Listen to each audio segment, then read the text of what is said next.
Hi everyone, it's Emily and welcome back to my channel. Today I'm here with hypnotist Jeff Jordan, the world's tallest hypnotist. Hey Emily, hey everybody. So Jeff, you still do Brazilian Jiu-Jitsu, and you had an injury during competition or before competition? Training for a competition, yeah. I was that's how I got into hypnosis. Yeah, I injured my knee, tore my meniscus while I was training for competition, and I knew that if I could somehow visualize my knee healing, I was going to have surgery. I elected to have surgery, but I knew if I could somehow visualize my knee healing, I could impact that process. So I looked for a hypnotist to help me heal my body. I just became instantly fascinated with hypnosis.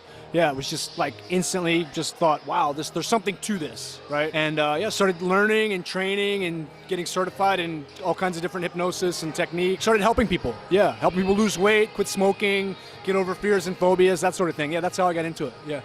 How exactly did you come about going to hypnosis? Because it's not a very common thing that people would think to look for in terms of healing. I've always been like a interested in like Tony Robbins. I don't know, maybe my dad gave me a tape cassette program when I was 16, yeah. And so doing more research on Tony Robbins and what he did throughout the years, right? As I've been studying him and other people like that, I found out that he studied hypnosis as well, and that hypnosis is actually kind of a subsection of NLP, or neuro-linguistic programming, right? And so it just kind of clicked. I just thought, I was actually living in Vegas, right? I mean, it just kind of clicked that, oh, maybe I should see a hypnotist, yeah. All right, awesome. So what fascinates you the most about hypnosis? The applications. The entertainment's fun. This is fun. I love doing this. I love seeing what people are capable of. And I think that's probably what it is that fascinates with me. Seeing what people are capable of, right? If you YouTube, if you Google search hypnosis brain surgery, you can see that they've completed a successful brain surgery by using hypnosis as an analgesic. So that's kind of like way out there, way up there. I think there's, more relatable applications, right? Helping people lose weight, helping people. I love working with athletes as well, fighters, UFC fighters specifically. Just really the kind of, seeing what people are capable of when they're focused, when they're using their attention, when they're using their imagination. That's probably the biggest thing for me. Awesome. Okay, so you do stage hypnosis. What is your favorite induction? I know that there's a plethora of them. What do you think is your favorite to do? Maybe like which one, I guess, is the most dramatic that you like to use in a show? Yeah, there's definitely tons of ways to get somebody to experience hypnosis, to help somebody experience hypnosis. I would say the direct induction is really the best, or just the most useful. Yeah, just saying sleep. I mean, you'd be surprised what happens when you just say sleep and people go like that, right? I mean, yeah, direct inductions are kind of where I take things for stage use. Yeah. Rapid inductions in terms. Yes, certainly. Yeah, rapid. Yeah, direct and rapid, of course. Right. Yeah. The handshake induction is a great one. Yeah, the handshake induction is always good. Or hand-to-eye fixation, even if it's not like a handshake, you can still have somebody kind of in this position where they're staring at their hand and imagining their hand getting closer to their head. That's a really effective one.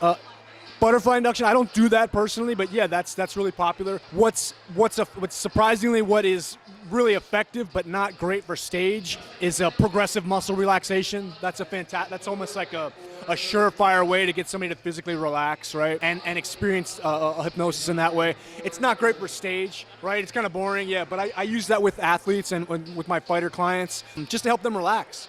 Just a progressive muscle relaxation. We do that a lot, in fact, before they fight. With quite a few of them, just because they need to, they're tense, right? They're tense, and they're anxious, to get started, to get fighting. And a progressive muscle relaxation is fantastic. It's straightforward, it's simple, it's direct, and it can be kind of, within 5 minutes you can get somebody to a super relaxed state. So yeah. Okay, so since you talked about MMA fighters, let's talk a little bit about Fight Brain. I think it's your mental training system for MMA fighters to build confidence. Yeah, exactly. Yeah, Fight Brain's a project that I took on this last year, just in 2016. Just started it. I got to the point where I've been doing jiu-jitsu and training martial arts for a while, and doing hypnosis. So the two have kind of gone like that, right? And I started by just hypnotizing my fighter friends, just saying, hey, you want to, mentally rehearse or imagine yourself fighting your best fight, right? And it started with that. And I just, they were getting good results. They were like, oh, wow, that was great. I felt like I was in there. I felt that was like very real for me, And And then it just became, I just started doing more coaching, right? Doing more mental coaching, helping them write their goals, helping them focus their concentration, helping them set timelines. And that's become a super exciting project for me. Yeah, I got some really exciting clients I get to work with, guys that I look at and I'm amazed by, what they're capable of and what they do. So it's exciting for me to be able to work with, top ranked fighters in the UFC. And I look forward to a lot more of that right now. Yeah. I really like Fight Brain. I think it's awesome even for a regular person to check out. It basically, you set a goal and you have to have an intent. There's a lot of visualization that's associated with it. And I think it can actually help you achieve really any goal, especially if you're going to be committed. But people need to know that it is a process and it's not magic. It doesn't happen overnight. You have to be committed and motivated to achieve a goal yourself first. Of course. That's great advice. Yeah, that's super great advice. Yeah, it is a process, right? I mean, if you're taking on something significant, a significant project or challenge, yeah, who would expect overnight results, right? And I know we want it. Well, of course, we want immediate results, right? But yeah, anything significant is going to take time. Yeah, and confidence, it takes practice, right? It takes daily kind of practice to feel confident, to feel calm, to visualize, and that's when you really notice the big results. Is after just a little bit of time, they start to accumulate, right? Yeah, that's what's exciting. And you're right, it's totally the system that I've created or the system that we use, it can work for any goal. It really can. Yeah, it's about setting a clear goal, understanding why that goal is so important to you, kind of lasering your focus on just completing that goal, setting a timeline for yourself, right? There's a series of steps you're going to have to take, and then visualizing you achieving that goal. Yeah, very straightforward, can work for anything, can work for any sport or any personal achievement. Yeah, you're right. It can work for anything, and that's kind of how I designed it, right? So it can be flexible and it could be have a wide application. Yeah. No, it's very awesome for building confidence, and I highly suggest checking it out. In terms of last thoughts, do you have anything that people can do to build confidence in daily life?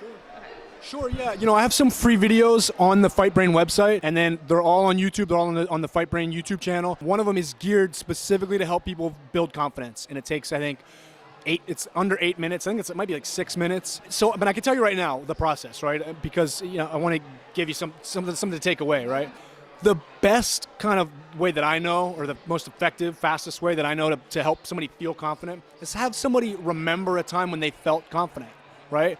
You got to tune everything else out. It's not going to work it's not going to work as well. I'm not going to say it won't work, but it's not going to work as well if you're distracted or if you're doing other stuff or multitasking or driving. But if you can kind of get yourself to feel relaxed for a moment, feel calm, right? Center yourself, however, and then think back to a time when you felt very confident, right? You can just remember what you saw, kind of see the sights that you saw, hear the sounds that you heard. So you're involving your senses, right? And then allow yourself, that's the biggest thing for people. Give yourself permission to feel those feelings again, right? Feel confident again. That's one thing I know for guys especially, it's like, allow yourself, give yourself permission to feel confident, right? And sometimes people just need to hear that, allow yourself to feel those feelings of confidence again. That's the biggest, I think that's probably one of the fastest ways to get people to feel confident. Yeah, remember a time, see what you saw, hear what you heard, and feel those feelings again. And then back to what you said, yeah, practice it, right? It's going to take practice, yeah. Yeah, this is definitely something that you'd want to try multiple times, and I know that you had mentioned in the Fight Brain to kind of write it down and say it to yourself 10 times twice a day. Yeah, exactly. So that'll kind of help put that in your mind. But yeah, thank you so much for doing this interview with me. Any final thoughts you'd like to say to anyone? No, thank you. Oh. Thank you. Thanks to your audience. Yeah, thanks for tuning in. Thank you. It was great meeting you, and yeah, thanks. Have a great day. If you want to check out, if your audience wants to check out free resources, yeah, totally free resources on the Fight Brain channel and the YouTube channel. Yeah, please check them out. Awesome. I'll leave the links below in the description so you can check them out. Have a great day. Thanks.